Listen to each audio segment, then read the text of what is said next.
Deixa eu receber então, já conosco, o Andrei Campos, jornalista, advogado, especialista hoje em direito desportivo. Já está comigo, Andrei? Está me ouvindo? Que bom te Oi, receber. Dilmara. Que bom, obrigada. É sempre um querido, né? Querido ele, querida família, querido todo mundo, né? Já nos encontramos tanto por aí nesses gramados pelo mundo. O Andrei tomou um outro rumo nessa carreira dele jornalística e eu, assim, sempre digo quando a gente está aqui no Tempo, liga pro Andrei, porque ele é que acaba esclarecendo. Muito obrigada pela presença, Andrei. Que isso, Dilmara. Eu que agradeço o convite, é sempre um prazer conversar contigo. Só para destacar aqui que eu também sou do tempo da planilha presa do lado do vestiário. Algumas vezes fomos juntos apurar o que estava escrito e quais eram as informações do departamento de futebol. É um prazer conversar contigo, com o Daniel também, sobre um assunto que é sempre recorrente, que é o afastamento de jogadores de futebol. Né? Isso, obviamente, é tratado internamente, tanto o Cruzeiro quanto outros dos principais clubes brasileiros têm um departamento jurídico qualificado e sabe dos riscos que isso representa. Porque um afastamento de um atleta que não seja em comum acordo pode trazer a rescisão contratual de maneira indireta, ou seja, o atleta vai receber todos os direitos como se demitido fosse. E também inadimplemento contratual. Pode trazer também dano moral. A gente tem dentro da jurisprudência já do TST, da Justiça do Trabalho brasileira, casos de atletas que tiveram confirmada essa rescisão contratual, ou seja, uma demissão sem justa causa. Ele pede para se afastar do clube, ele consegue uma medida de tutela, de urgência, uma liminar, é afastado do clube e depois recebe todos os seus direitos, inclusive uma multa por dano moral. Então, obviamente, e até a nota do Cruzeiro, pelo que eu vi, eu tenho acompanhado muito pouco esse caso, tomou os cuidados de dizer que foi em comum acordo que o atleta ficaria afastado por determinado tempo dos treinamentos, ou melhor, liberado, né, Dilmara, foi a palavra usada. Isso, liberado dos treinamentos. Porque o atleta tem a obrigação contratual de treinar, de se mostrar apto ao treinamento, de cuidar da saúde, mas o clube também tem outras preocupações e obrigações que vêm do contrato especial de trabalho desportivo firmado entre ele e o clube. Andrei, com a gente também o Lélio Gustavo, comentarista Lélio Gustavo, que você também com certeza já cruzou com ele por aí nesses gramados pelo mundo, Legal. Além do Daniel Seabra. E só para a gente começar nessa história, e ontem eu tive muitas dúvidas, óbvio que a gente com o tempo, né, meio que tem uma ideia do que acontece, até para nós, que no meu caso específico, que trabalhei em assessoria de imprensa de clube. Mas eu recebi muitas perguntas do seguinte aspecto, o que mudou com a presença da SAF, ou não mudou nada nesse sentido? O jogador profissional, né? Porque eles são profissionais também por CLT, como nós, né? Aí eles têm também o direito de imagem. O direito de imagem, a maioria deles, eles criam uma empresa, né? Eles são associados dessa empresa e recebem uma parte por essa empresa, né? Mas com a presença da SAF, o que mudou nesse contexto? Ou não mudou nada, é a mesma coisa? Se não tiver cabeça para lidar com isso, ou um departamento jurídico forte, você também vai pagar o preço muito alto. Não, com relação à questão trabalhista, não muda absolutamente nada, Dilmar. O que a gente imagina é que o processo da SAF catalise ou acelere uma profissionalização necessária na gestão do futebol brasileiro. Até porque a implicação de uma SAF passa a ser muito maior as obrigações que ela precisa cumprir, como inadimplemento, como atraso, como algumas questões financeiras, que isso pode gerar e acarretar na falência desse clube empresa. O clube pode fechar de uma maneira mais rápida do que um clube associativo. Então, a gestão profissional, a gestão responsável, passa a ser muito mais importante ou ainda mais importante que no modelo associativo. Agora, com relação às questões trabalhistas, não, as obrigações continuam as mesmas, elas são especificadas pela Lei Geral do Esporte, ainda alguma coisa pela Lei Pelé, e também pela CLT, o que é a Lei Especial do Trabalhador do Esporte, que é a Lei Geral do Esporte, / Lei Pelé, que infelizmente a gente tem a Lei Pelé ainda vigente no Brasil, apesar da promulgação da sanção da nova Lei Geral do Esporte. A ideia da Lei Geral do Esporte era acabar com a Lei Pelé e unificar num único documento toda a legislação esportiva, mas em função dos vários vetos que foram aplicados pelo presidente Luiz Inácio Lula da Silva à Lei Geral do Esporte, a Lei Pelé continua valendo para determinados casos. Então a gente tem uma legislação específica para o atleta do esporte, para o profissional do esporte, que é a Lei Geral do Esporte e a Lei Pelé, e a gente tem, de maneira subsidiária, a consolidação das leis do trabalho, que vale para todo o trabalhador, inclusive para o trabalhador da bola, quando a lei específica não trata de determinado assunto. Então isso continua valendo. E essa Lei Geral do Esporte, assim como a CLT, que a gente precisa analisar as duas, em qualquer caso concreto, elas trazem responsabilidades do clube, como proteção da dignidade do trabalhador, que implica necessariamente que o atleta não seja objeto de nenhum tipo de abuso, de nenhum tipo de restrição à atividade profissional dele. Lélio Gustavo. Um abraço para o Andrei, realmente grande repórter, né, da TV brasileira. Me lembro das grandes matérias dele, principalmente do Grêmio e do Internacional. Um forte abraço para ele. Ô Andrei, a minha dúvida é a seguinte: quando você fala aí sobre, né, os direitos que os atletas têm também na Justiça do Trabalho. Agora, por que o jogador ele não pode ser demitido por justa causa, como nós, trabalhadores comuns, somos, e não temos direito a nada? Essa é minha grande dúvida e uma pergunta que eu faço há muito tempo. Um abraço forte em você. Que legal te reencontrar, mesmo que virtualmente. A gente que já se encontrou por aí pelos gramados do Brasil. Bacana te conversar contigo sobre o realmente importante. A gente primeiro precisa entender, e as pessoas, às vezes, não quem é do meio jornalístico, que é do meio esportivo, mas muita gente, no senso comum, as pessoas, mesmo os torcedores, não entendem que o jogador de futebol ele é um trabalhador, um empregado como qualquer outro. Então, obviamente, ele também pode ser objeto de uma demissão por justa causa. Alguns clubes já buscaram demissão por justa causa. Alguns clubes tiveram a justiça reconhecendo a justa causa aplicada e não pagaram essas indenizações. Outros clubes não tiveram esse reconhecimento. Trabalhando dentro de departamentos de futebol, de departamento jurídico, de clube aplicando conformidade, a leitura que a gente faz é que essa justa causa, dentro do ambiente esportivo, ela precisa ser muito bem caracterizada para trazer uma segurança jurídica. Tipo, não se apresenta para treinar por 4, 5 dias, não apresenta atestado, tem casos repetidos de insubordinação, casos repetidos de uma atitude que contraria a ética desportiva, e não se apresenta em condições de saúde razoáveis. Quer dizer, ele precisa de uma série de elementos que tragam segurança para o departamento jurídico para poder aplicar a justa causa.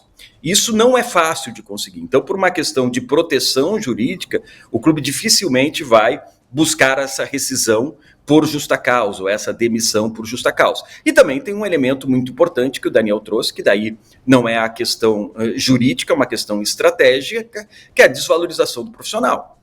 O jogador de futebol também é um ativo do clube. Enquanto ele tem contrato vigente, ele pode gerar um valor econômico, uma retribuição econômica pelo investimento que o clube fez. Então, esse tipo de preservação do que se tem como resposta ao investimento que se fez, o jogador sendo um ativo importante do clube, também é levado em consideração quando os clubes analisam a possibilidade de afastar um atleta por justa causa. Mas são elementos importantes. Mas respondendo a tua pergunta, sim, eles podem ser demitidos por justa causa. Agora, os clubes precisam necessariamente ter elementos suficientes para que essa demissão por justa causa seja reconhecida depois pela Justiça do Trabalho. Ô Andrei, um abraço pra você, obrigado por bater esse papo com a gente esclarecedor aí, né? O Lélio, acho que Lélio, o pessoal, às vezes, torcedor fala que o cara quer ser mandado embora por justa causa porque tá jogando mal, né? Às vezes torcedor, às vezes, tem essa coisa, né?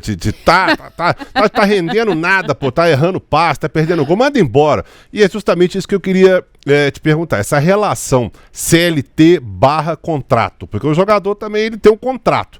Ele é CLT, mas ele assina um contrato com o clube, que aí tem imagem, luva, etc, um monte de coisa, né?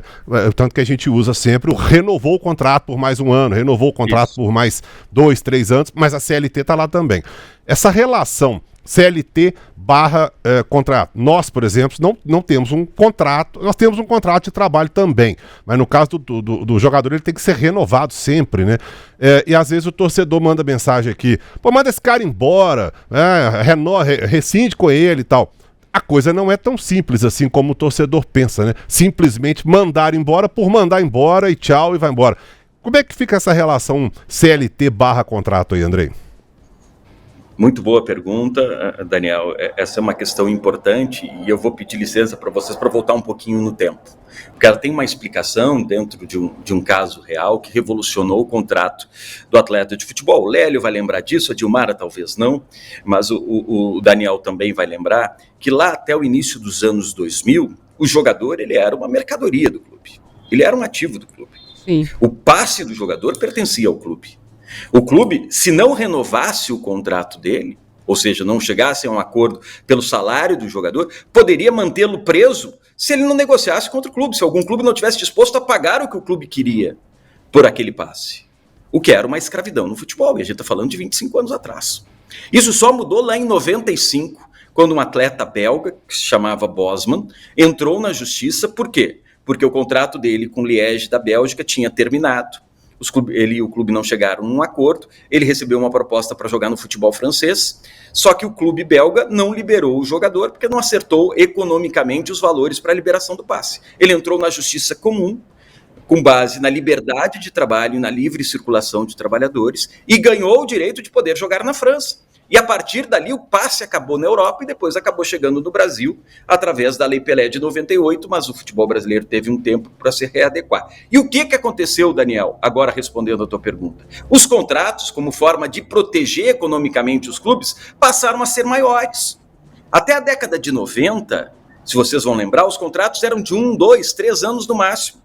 Hoje, os contratos dos principais jogadores, já não está falando de jogador de quarta divisão, aqueles que ainda não vingaram na carreira, que têm contratos curtos por estadual ou por uma temporada, mas os principais jogadores das séries A e B do futebol brasileiro, por exemplo, têm contratos longos. 3, 4, às vezes 5 anos. Por quê? Porque ele é um ativo. Com esse contrato longo, está estabelecido dentro desse contrato uma multa em caso de rompimento, em caso de rescisão. Então, para um atleta ir para outro clube, se paga uma rescisão, que é a garantia que o clube tem e uma forma que o futebol encontrou de recompensar os clubes pela perda do passe. Então, a partir daí, a gente começa a entender um pouquinho de como o futebol se preparou para remunerar os clubes, sempre olhando mais para os clubes do que para os atletas, para a economia do jogo do que para os atletas. E quando a CLT e a legislação esportiva, elas interagem, é fundamental entender algumas questões dessas. Claro que o futebol tem autonomia para estabelecer algumas questões contratuais, mas essas questões contratuais não podem ir contra o direito. Foi o que aconteceu recentemente no caso de Arrá, que também foi impedido de jogar num outro clube, porque o futebol não liberou o atestado para ele poder jogar no outro clube por falta de pagamento de uma multa contratual. E também em função da liberdade de trabalho, a Justiça Comum Europeia determinou que o clube jogasse e que pagasse uma multa ao Diarra. E agora a FIFA retirou um artigo do RSTP que regula as transferências de atletas, justamente para rediscutir essa questão da multa e entender como é que o futebol vai conseguir se proteger economicamente. Agora, um atleta, para ir para outro clube, hoje ainda precisa discutir essas questões de multa contratual, que é uma garantia econômica que o clube tem pelo investimento que foi feito.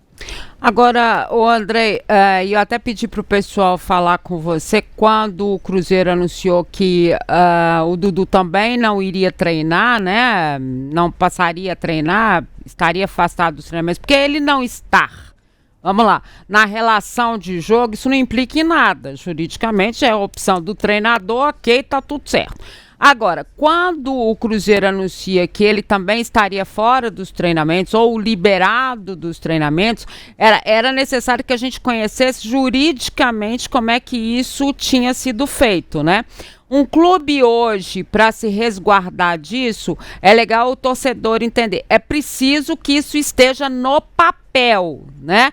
E que isso tenha sido assinado. Se o atleta se nega a assinar um contrato desse, o clube pode falar, não quero que você treine com os outros? Um risco muito grande. Tá? Vai recair na questão do inadimplemento contratual, na questão do dono moral, e o jogador pode pedir uma rescisão indireta de contrato. Então, eu recomendo sempre aos clubes que, quando há alguma questão que envolva uma dificuldade de relacionamento entre clube e atleta, se converse com os responsáveis desse atleta para se chegar num acordo. Olha, então, quem sabe não é melhor ficar 15 dias separado, vocês topam? Assinem aqui, então, que em comum acordo o atleta está liberado, é o clube que libera o atleta dos treinos por um X de tempo, por um período X, para que a gente possa discutir novos termos, para que a gente decida se ele vai ser reincorporado, se ele volta a trabalhar, se o atleta quer ir para outro clube, se a gente vai redefinir algumas questões durante esse tempo, daí em comum acordo as partes acertam que ele está liberado dos treinos, ele não está afastado. A questão de afastar o jogador de treino já trouxe repercussões na Justiça do Trabalho, como reconhecimento da rescisão unilateral, ou seja, da demissão sem justa causa. Então o atleta recebe, como se demitido fosse, todos os seus direitos, e também uma indenização por danos morais. A gente já tem precedentes na Justiça do Trabalho em função disso. Então esse cuidado, Dilmara, como você bem colocou, passa a ser fundamental do departamento jurídico de qualquer clube. Na hora que se decide que o atleta não vai treinar por um período de tempo, isso precisa ser acordado, obviamente, pela equipe jurídica, pela equipe que acompanha o atleta. Ô, Andrei, uma coisa, há um tempo atrás, engraçado, né? Eu me lembro quando até eu era setorista do Atlético, o Atlético afastou meia dúzia de jogadores, Rodrigo Fabre, né? Vários jogadores e tal. O Fábio, ele conhece bem, né? Rodrigo Fabre, que é da área, né? O Pablito Jimenez, o paraguaio, eu lembro que a gente foi cobrir os jogadores afastados. Fábio Baiano. Isso, né? Isso, na época, eles foram treinar na Vila Olímpica, que o atleta treinava no CT, afastou e comunicou, inclusive, jogadores estão afastados. Era um negócio meio assim. Hoje, provavelmente até o cara é afastado, mas ninguém fica sabendo, né? Tá lá treinando a parte, justamente para não entrar nisso que o Andrei falou. Sobre entrevistas, sobre externar, André, alguma coisa. Porque o caso do Dudu, por exemplo, depois a gente ficou sabendo, o Leonardo Jardim falou que a coisa foi internamente pior. Mas o que passou pra gente aqui fora foi o Dudu externar que não estava satisfeito com a reserva, e aí a coisa entornou toda por causa disso, mas depois nós ficamos sabendo que a coisa era pior. Mas isso, o fato do jogador falar alguma coisa, entrevista de jogador, pode implicar alguma coisa contra ele ou a favor do clube, alguma coisa assim? Pode. Eu não sei se esse seria o caso, né? Talvez, muito provavelmente, algum juiz não ache objeto de uma demissão por justa causa, por exemplo. Isso não é elemento suficiente para tu demitir um empregado. Isso pode resolver internamente. Agora, aquilo que o jogador fala, inclusive aí a gente separa de novo o movimento privado do esporte, jurídico privado do esporte, que é o STJD, que a gente conhece bem, vocês falam muito, da justiça estatal, que é quem vai cuidar, por exemplo, de questões trabalhistas. Mas o que o atleta fala, inclusive com relação a questões envolvendo o movimento privado do esporte, que vão ser analisadas pelo STJD, quanto o que ele fala que pode ser analisado e alvo da justiça comum, ou mesmo da justiça criminal, ou da justiça trabalhista, vai ter repercussões. Então o atleta precisa, obviamente, de orientação de que tudo o que ele fala pode implicar em consequências para a relação de trabalho dele. Ele pode ser punido na justiça desportiva, por exemplo, se ele se manifestar de maneira preconceituosa, discriminatória, mesmo fora do ambiente de trabalho. Já se tem precedentes com relação a isso. Se a Procuradoria vai fazer denúncia ou não, é outra história. Agora, pode haver, e já tem precedentes, de atletas que se pronunciaram de maneira preconceituosa, de maneira racista, misógina, homofóbica, através de rede social, que foi punido pela justiça desportiva. E isso pode gerar, obviamente, também repercussões na justiça criminal, na justiça civil, na justiça trabalhista. Então, é fundamental que os clubes entendam que toda a declaração dele passa a ser pública. E que o atleta também tenha consciência da força que ele tem, do quanto reverbera a palavra dele, e ele pense muito bem antes de se pronunciar de maneira pública através de redes sociais, que seja. No momento que ele está se manifestando para o público, e aquilo não pode ser objeto de nenhuma ação discriminatória e de nenhum crime, obviamente. Aí vai parar na justiça desportiva. Interessante, hein, Lélio? O STJD pode interferir, então, mesmo que seja, vamos lá, uma ação de um cidadão normal, né? Normal entre aspas, ó, né? Mas assim, nas redes sociais dele e tudo mais, a Justiça Desportiva ou o STJ dele também pode entrar nessa história. Eu não sabia disso. Nem eu. E por isso o jogador cada vez mais é orientado a ficar com a boca fechada, né? Não entra mosquito. Exatamente. Em boca fechada não entra mosquito, e quem fala muito dá bom dia a cavalo.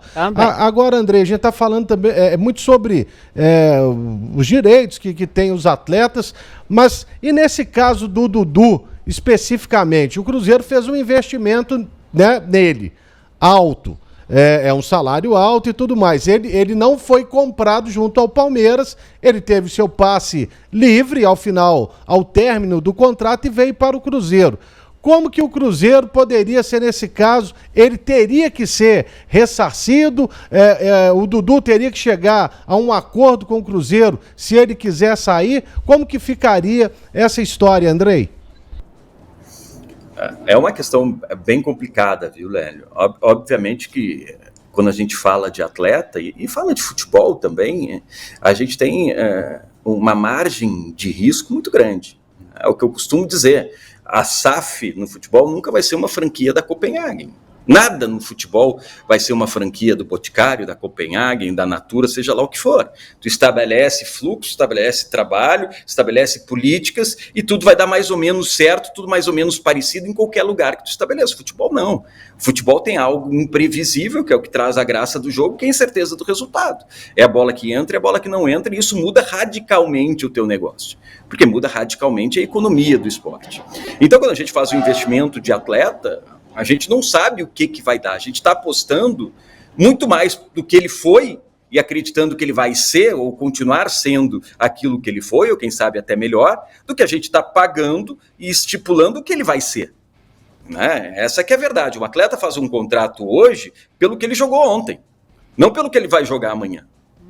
A gente tem uma expectativa do que ele jogou ontem para o que ele possa jogar amanhã. Agora, a gente não tem essa certeza, a gente não tem essa garantia. O Cruzeiro, obviamente, pode renegociar a qualquer momento com o jogador, se ele também não estiver satisfeito, termos para uma saída. O Dudu abrir mão de multa, o Dudu abrir mão do salário, e aí as partes entram num acordo, ou então pode receber uma proposta de fora, o Cruzeiro facilitar uma saída. O mesmo vale para qualquer outro atleta que não está feliz num clube. A gente sabe muitas vezes que o clube é refém de um atleta. Essa palavra já foi usada por vocês várias vezes, já foi usada por mim muitas vezes. A vontade do jogador, ela quase sempre é decisiva numa negociação. Quando tem uma proposta de fora muito boa que o atleta quer ir, é muito difícil o jogador convencer o clube a ficar. Né? O clube convenceu o jogador a ficar. Então, a gente sabe como essas coisas são. Agora é difícil, obviamente, o Cruzeiro, se não houver uma justa causa, cabal, definitiva, né, que seja objeto de uma segurança jurídica muito grande para qualquer clube, entrar com uma rescisão indireta e pedir restituição ou indenização por perdas e danos, passa a ser um caminho muito complicado. Agora, claro, um jogador que fere a imagem institucional do clube, e isso consegue se provar de maneira objetiva, clara, definitiva, cabal, de que esse atleta trouxe prejuízo institucional, que a situação dele dentro de um clube se tornou irreversível, aí o clube pode entrar com uma rescisão indireta e pode, obviamente, também buscar uma restituição por perdas e danos, uma indenização por perdas e danos. Agora, me parece um caso, assim, muito forte, um caso muito evidente de um prejuízo para o clube. Isso é raro da gente ver algo que possa ser incontestável, que traga um prejuízo absurdo. A gente vê, por exemplo, assim, um caso de condenação por homicídio, por exemplo. Homicídio doloso. Um atleta vai lá, mata alguém e é condenado na Justiça do Trabalho. Obviamente que o clube pode e deve rescindir o contrato de maneira indireta, de maneira direta, né, demite por justa causa, e também pode buscar depois, se for o caso, uma indenização pelo prejuízo reputacional, pelo prejuízo à instituição que aquela condenação traz para o clube. Mas é um objeto, assim, eu estou falando de caso extremo, caso gravíssimo, que a gente não tem visto no dia a dia do futebol, mas que pode excepcionalmente acontecer. Ô Andrei, uma coisa, até eu ia te fazer uma pergunta e o Leandro Colombo, nosso repórter aqui, acabou de me mandar uma espécie de... acabou virando um complemento da pergunta também. O Pedrinho, dono do Cruzeiro, dono da SAF, ele esteve aqui com a gente e na ocasião, quando ele esteve aqui com a gente, ele falou algumas coisas que não sei como caíram lá dentro. E isso pode até, juridicamente, que eu queria ver com você. Ele falou, por exemplo, eu me arrependo de ter contratado alguns desses jogadores. Não sei até que ponto isso pode ser, né? Pode ter caído, sei lá, mal lá dentro, não só dentro de campo, mas fora de campo também. E aí, complementando, já no caso específico do Dudu, e aí vem a pergunta do Colombo. Não sei se você acompanhou, mas no jogo contra o Vasco, no Uberlândia, no fim de semana, algum torcedor gritou pro Pedrinho na arquibancada. Esse vídeo rodou pra todo lado, né? E o Dudu, Pedrinho, o Dudu, e ele fez assim com a mão, ó. Ou seja, tá saindo, né? Esse símbolo aqui significa vai sair. Aqui em Minas vai vazar, né, Sérgio? Vai vazar, vai embora. Vaza. E aí as duas coisas. Primeiro, a declaração do Pedrinho em relação a me arrependi de ter contratado alguns desses jogadores. E outra, essa questão mais especificamente do Dudu, que tá nesse litígio todo aí, ter feito isso com a mão. Tem alguma implicação jurídica tudo isso? É muito difícil de falar de caso concreto, tá? Eu não quero ser aquele advogado que está sempre em cima do muro, que começa qualquer explicação com um depende, né?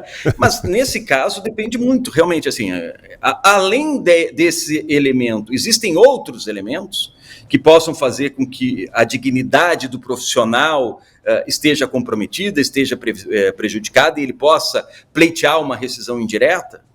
Talvez esse seja um elemento, buscando outros elementos, justifique uma entrada na justiça pedindo rescisão indireta, e dizer, não tinha ambiente para trabalho, eu estava sendo pressionado, adiado moralmente, e eu não tinha mais como continuar trabalhando. Eu peço ao excelentíssimo senhor juiz que defira aqui o meu pedido de rescisão indireta e que receba todos os meus direitos, inclusive a multa que está estabelecida em contrato.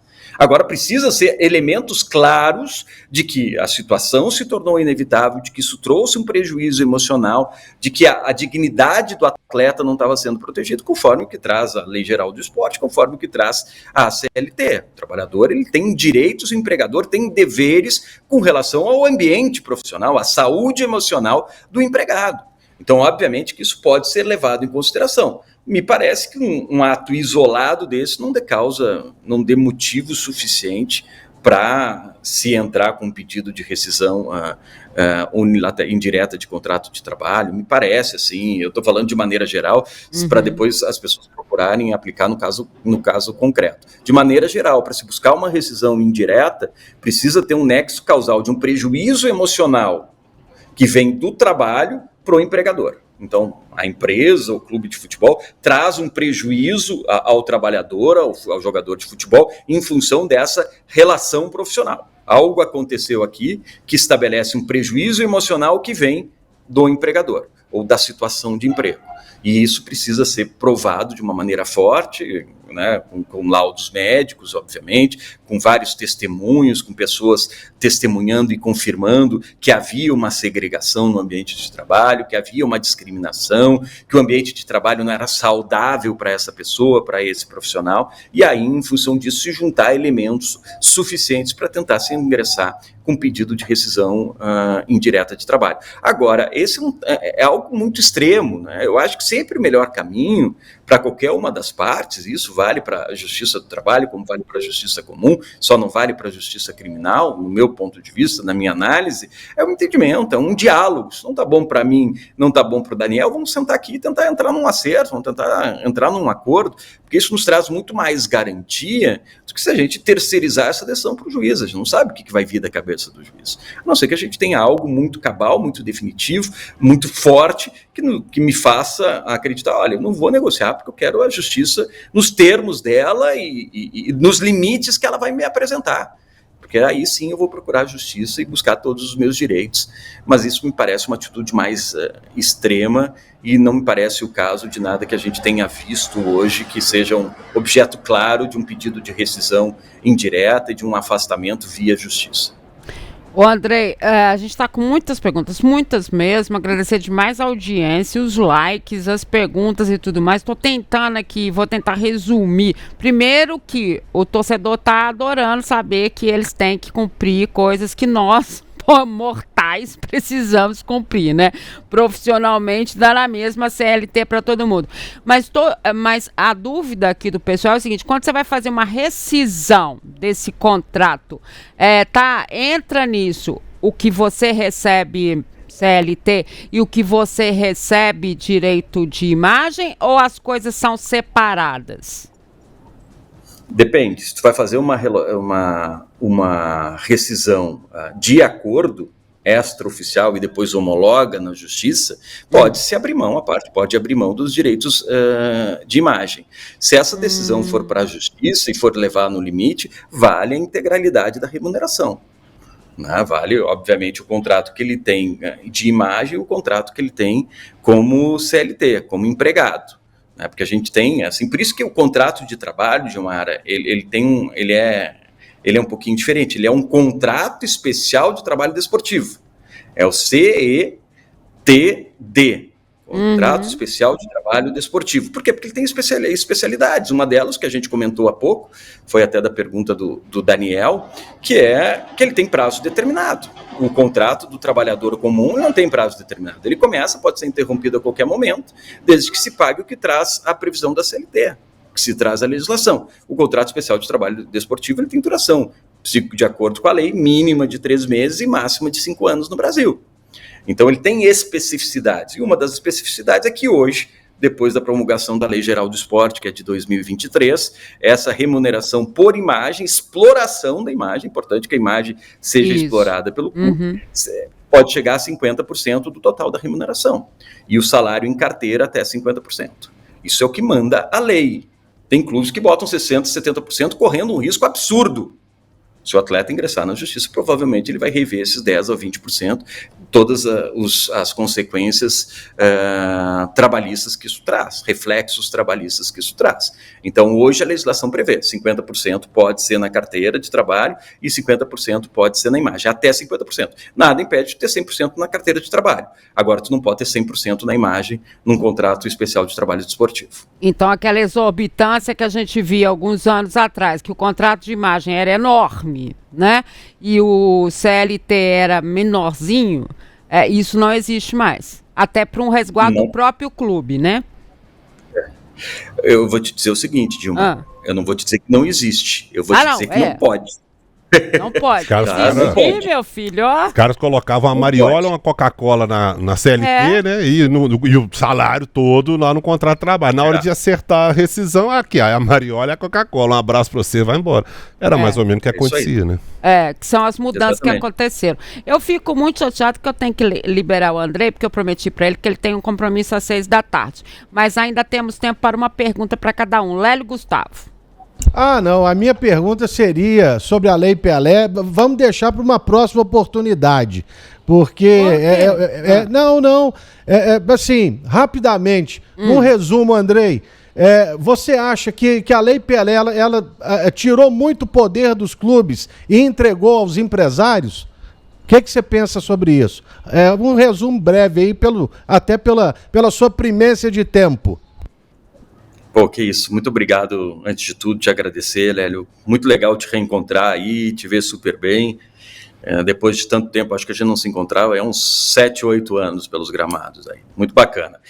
Com relação à Lei Pelé, essa é uma discussão que tem, né, que o atleta ele deixou de ser patrimônio do clube, ele era uma mercadoria do clube, né? O clube pegava e vendia essa mercadoria se quisesse vender, se não quisesse vender, mantinha ele escanteado por um tempo. E ele passaria a ser uma mercadoria de um agente. Eu, particularmente, não concordo, porque o atleta ele tem a possibilidade de estabelecer com esse agente um contrato por prazo determinado, por 2, 3, 4, 5 anos, e depois, se a relação não é boa, romper com esse agente. E também, se há vícios dentro desse contrato, se há abusos dentro desse contrato, buscar a justiça comum e rescindir esse contrato. Então eu não concordo muito com essa tese. Agora, obviamente, que depois que o passe acabou e o mercado do futebol passou a movimentar muito mais dinheiro e de uma maneira muito mais previsível, as negociações se multiplicaram, os agentes ganharam muito mais força. A FIFA está de olho nisso, na movimentação dos atletas, e está tentando criar limites para a remuneração dos agentes, tentando criar limites para essa remuneração, criando uma casa especial, um departamento especial que está cuidando justamente dessa movimentação dos atletas, dos agentes. Mas realmente é algo que se discute, mas eu não concordo com essa tese de que os atletas viraram reféns dos agentes. Eu acho que, obviamente, tem bons e maus agentes. Eu acho, obviamente, que o atleta precisa se preservar, o atleta precisa ter alguém de confiança para gerenciar a carreira e até para buscar um agente que seja responsável, que seja ético e que possa conduzir a carreira dele da melhor maneira possível. Ô Andrei, obrigado pela presença, né, pela entrevista muito esclarecedora. Eu queria te perguntar, em tempos de SAF, nós não tivemos ainda no Brasil, pelo menos em termos de primeira e segunda divisões, né, uma quebra de uma SAF. Teve um barulho aí parecendo uma quebra, inclusive é o que eu ia falar. A sonorização. Então, vamos falando, vamos fazendo a sonoplastia junto. Mas nós não tivemos ainda uma quebra. Então, tem o Cruzeiro, tem o Atlético, tem Palmeiras ainda não, mas tem vários clubes do Brasil que são SAFs, e a gente não teve ainda um clube grande desses que simplesmente quebrou, né? Faliu, como uma empresa qualquer. E aí, voltando lá no que você falou agora há pouco, que a SAF não é, por exemplo, uma Natura, um Boticário, uma coisa, não é dessa forma assim. O que aconteceria hoje, você acha, se o Cruzeiro, o Atlético, por exemplo, simplesmente quebra? E aí, em termos de associação, o clube acabou, porque aí o Cruzeiro Esporte Clube acabou, o Clube Atlético Mineiro acabou. Como é que seria essa reconstrução? Como é que fica a associação se o clube desse quebra? Aí, infelizmente, ele vai ter que começar lá de baixo, dentro da cadeia associativa do futebol.